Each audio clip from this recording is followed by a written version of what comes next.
Good morning, my beloved. Sorry about the delay. I had to log out and then log back in. We are looking at, from my book, The Armor Bearer, being mistreated. The test of being mistreated, mishandled, specifically by leadership. We're reading here 1 Samuel 23:14. And David abode in the wilderness and strongholds, and remained in a mountain in the wilderness of Ziph. And Saul sought him every day, but God delivered him not into his hand. There are 13 recorded accounts of Saul trying to kill David, two of them with a spear. That's being mistreated by your leadership right there. No matter how you look at it, that is a bad deal. When your boss throws a spear at you twice and then tries to kill you 11 other times that are recorded. And then we have this passage where it says, every day Saul sought to kill David. Let me tell you something. That is the epitome of being mistreated. And yet, David's heart was such that even when Saul was given into his hands, David wouldn't take his life. In one of those encounters, David and his men are hiding in this cave, and Saul comes basically to use the restroom in the cave, away from his troops. And David could have taken his life and instead just cut a piece of his clothing to show to him, I could have killed you, but I didn't. But Saul continued to seek his life. There's a beautiful story in 1 Samuel chapter 1 where a man named Elkanah had two wives, Peninnah and Hannah. And Peninnah could have babies and was having babies left and right, but Hannah was barren. But Hannah was a woman of God, and she was at the synagogue. She cried all night long out to God to give her a son. And she's praying, but no words are coming out. And Eli the prophet, the leader, the man of God, Eli the prophet comes through and sees her lips moving, but no words coming out. And he tells her to stop being drunk. Now, listen, you talk about being misunderstood, being misjudged. She is a woman of God, seeking the face of God. And Eli the prophet calls her a drunk. He says, stop drinking. And listen to her response. She says to Eli, no, Lord, your servant isn't drunk. I've had nothing to drink, no strong drink of any kind. And he says to her, go then, go in peace. And basically, he says, whatever you were asking the Lord is yours. So I want to give you this principle.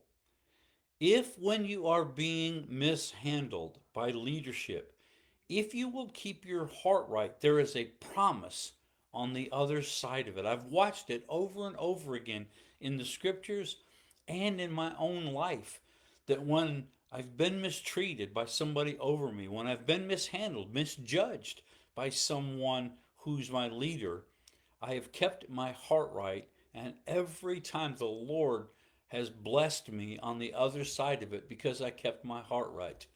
Listen, Hannah could have gone completely ballistic. I can't believe you called me a drunk. I can't believe you can't see that I'm here worshiping God. You're a moron. You're an idiot. I can't believe. No, she didn't do any of that. She calls him Lord. She kept her heart right. Like the woman that Jesus called a dog. He said to her, it's not right to give the children's bread to dogs. I don't care how you flip that or how you communicate that, that's not a good phrase. But she says to Jesus, yes, Lord, that's true. But even the dogs eat the crumbs from the table. She kept her heart right. She also got her promise. So I want to encourage you today, no matter who is over you and if they're mistreating you, if you will keep your heart right on the other side of that, there is a promise. What have you been asking the Lord for? What have you been asking God about? There is a promise that if you keep your heart right, there is a blessing on the other side of it. Another thing I would like to say about being mistreated and mishandled by leadership is another reason you should show mercy is because sooner or later, you as a leader are going to misjudge a situation. You're going to mishandle somebody. You're going to mistreat somebody.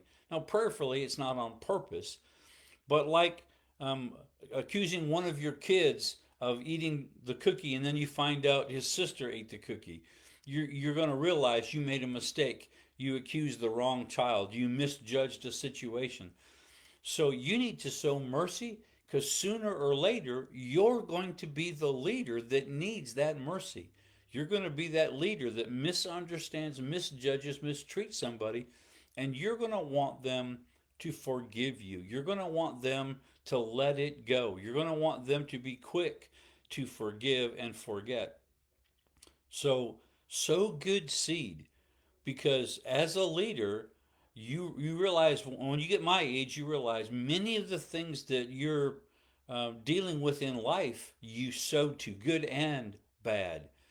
And so you want to sow good seeds. You want to be one of those people who is quick to fess up when you mess up, to apologize, to repent, to make right when you've misjudged a situation, when you've mishandled a situation.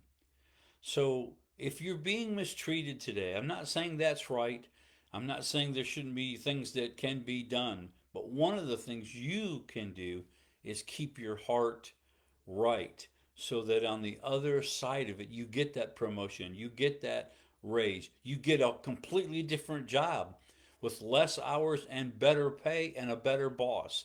That could be what you're praying for. It could be something like a child.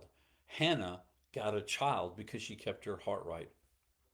You and I are called by God to deal with the mistreatments in this world, but not to deal with it the way the world does, with hate and anger and wars and all these things.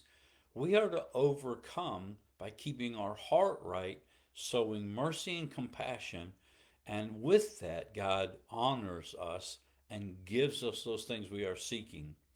I love y'all so much. Let me say hi to a few folks. Jack, bless you. Shirley, Jimmy, y'all are such a blessing. Trey, good to hear from you this morning. Stuart, bless you, my friend. I love you guys so much. Listen, I got to go. Look forward to seeing you next Monday.